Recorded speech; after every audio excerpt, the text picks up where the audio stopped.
So, a really big shift in U.S. immigration policy is happening, kind of under the radar.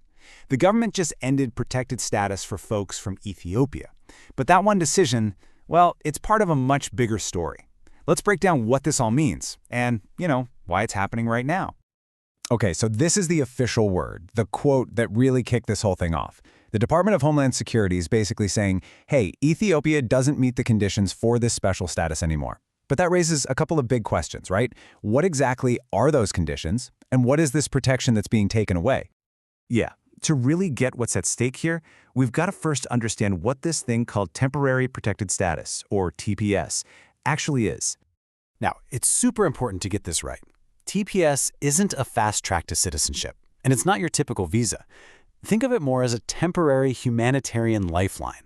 It's specifically designed for people who literally cannot go home safely because of some really extreme situation, like an ongoing war or a massive natural disaster. So, for the people who actually have TPS, it gives them two absolutely crucial things. First, it protects them from being deported back into a dangerous situation. And second, it gives them the authorization to work legally. And that's huge, right? It lets them build lives, support their families, and really become part of their communities here in the U.S. It is, in short, a lifeline. But here's the thing. This decision about Ethiopians, it's not some random, isolated event. Nope. It's actually the latest piece of a much larger puzzle, a really widespread pattern of policy changes. And you can see that pattern laid out pretty clearly right here.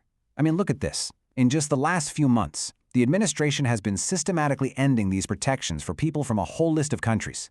They're reversing previous extensions and basically rolling back the entire program. And if you want to understand the sheer scale we're talking about, just look at this number. Over 1.1 million people. That's how many were covered by TPS from just Venezuela and Haiti. So you see, this isn't some small niche program we're talking about. These policy reversals affect a massive number of people. Okay, so that brings us right back to the latest announcement. Why Ethiopia? And why right now? Let's dig into the official reason and then compare it to what's actually happening on the ground. So on one side, you've got the official government line, which is pretty straightforward. Conditions in Ethiopia have improved. But then on the other side, you've got reports from the region that paint a much more complicated picture. They describe a nation that's still trying to find its footing and navigate a really fragile peace after a devastating conflict. Let's take this as an example. On-the-ground sources are describing this delicate, ongoing process of disarming and trying to reintegrate various militia groups back into society. The government is basically struggling to be the only group with force, which, is a pretty key indicator of whether a country is truly stable. And it's this kind of complexity that really muddies the waters of that simple official statement that, country conditions have improved. All right, so let's zoom out a bit, because this specific decision about Ethiopia fits perfectly into a much larger strategy on immigration from the current administration. This isn't just about one country, it's about a very clear policy goal.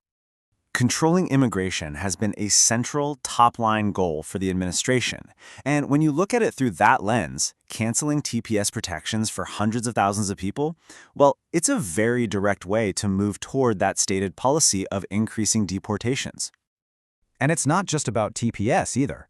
At the same time these cancellations are happening, the administration is also ending family reunification programs and putting new entry restrictions on people from several other countries. It's a really clear, multi-front effort. But it is really important to point out that none of this is happening without a fight.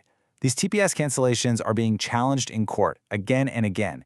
And while some court decisions have allowed the administration to move forward for now, the underlying legal battles, they are far from over. So, after all that, it really all comes down to this one fundamental question, doesn't it? The whole policy rests on this single word, stable. But who gets to decide what stable actually looks like? And what happens when the official definition just doesn't line up with the reality on the ground? What happens to the hundreds of thousands of real people whose lives are caught in the balance?